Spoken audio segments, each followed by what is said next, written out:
एक राज्य में नंद नामक राजा राज्य करता था। राजा नंद अत्यंत पराक्रमी और शक्तिशाली था। उसका राज्य चारों दिशा में फैला हुआ था।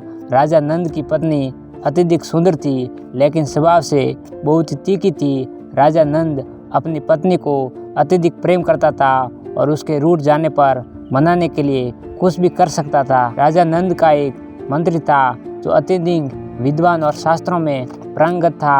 राजा अपने मंत्री पर बहुत भरोसा करता था और शासन चलाने में मंत्री की सलाह अवश्य लेता था।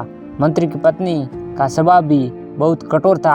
एक बार मंत्री की पत्नी रूठ गई और बहुत मनाने पर भी नहीं मान रही थी। तब मंत्री बोला, प्रिय, तुम्हारे रूठने का किस प्रकार दूर हो सो को, तुम जो कहूँगी वही करूँगा जिससे तुम प्रसन्न हो जाओ। मंत्री की पत्नी बोली, मैं तभी मानूंगी जब तुम अपने बाल मुड़वा लो और मेरे पैरों में गिरकर मुझे मनाओ। मंत्री ने वैसे ही किया जैसा उसकी पत्नी बोली थी।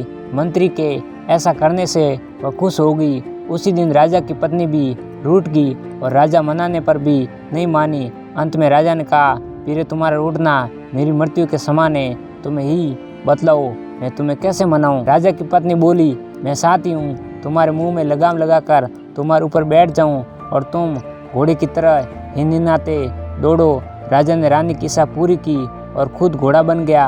ये बात धीरे धीरे मंत्रिमंडल तक भी पहुंच गई। दूसरे दिन राजा दरबार लगा था। राजा ने मंत्री को देखकर पूछा, मंत्री जी, आपके किस कारण से अपना सिर मुड़वाया है?